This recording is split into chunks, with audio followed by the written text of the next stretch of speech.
Matthew chapter 8. When he came down from the mountains, large crowds followed him. And then a leper came and worshipped him, saying, Lord, if you're willing, you can make me clean.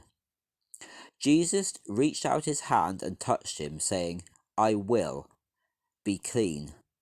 And immediately his leprosy was cleansed. Then Jesus said to him, See that you tell no one, but go your way, show yourself to the priest, and offer the gift that Moses commanded as a testimony to them. And when Jesus entered Capernaum, a centurion came to him, entreating him, and saying, Lord, my servant is lying at home, sick with paralysis, terribly tormented. Jesus said to him, I will come and heal him. The centurion answered and said, Lord, I am not worthy that you should come under my roof, but speak the word only, and my servant will be healed. For I am a man under authority, having soldiers under me, and I say to this man, Go, and he goes, and to another, Come, and he comes, and to my servant, Do this, and he does it. When Jesus heard it, he was amazed, and said to those who followed, Truly I say to you, I have not found such great faith, no, not in Israel. And I say to you that many will come from the east and west, and will dine with Abraham, Isaac, and Jacob in the kingdom of heaven. But the sons of the kingdom will be thrown out into outer darkness. There will be weeping and gnashing of teeth.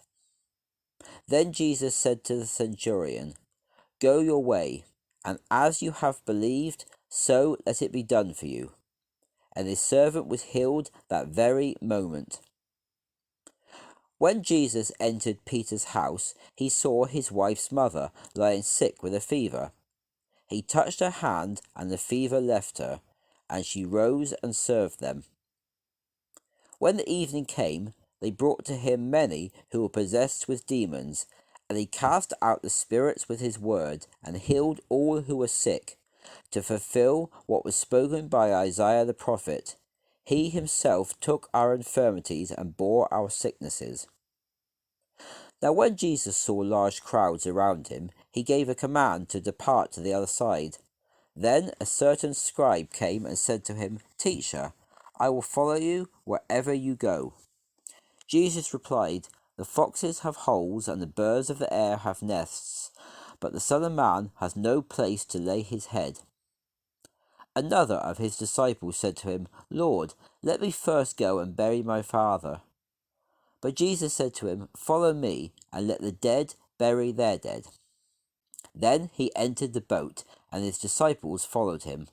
Suddenly a great storm arose on the sea, so that the boat was covered with the waves, but he was asleep. His disciples went to him and awoke him, saying, Lord, save us, we are perishing. He replied, Why are you fearful, O you of little faith? Then he rose and rebuked the winds and the sea, and there was a great calm. The men were amazed, saying, What kind of man is this, that even the winds and the sea obey him? When he came to the other side, into the country of the Gergesenes, there met him 2 men possessed with demons, coming out of the tombs, extremely fierce, so that no one might pass by that way. Suddenly they cried out, saying, What are we to do with you, Jesus, Son of God? Have you come here to torment us before the time? Now a good way off from them was a herd of many swine feeding. So the demons begged him, saying, If you cast us out, permit us to go away into the herd of swine. He said to them, Go. And when they came out, they went into the herd of swine. And suddenly the whole herd of swine ran violently down a steep place into the sea, and perished in the waters. Those who kept them fled and went their ways into the city, and told everything, including what had happened to those possessed by the demons. The whole city came out to meet Jesus, and when they saw him, they begged him to depart out of their region.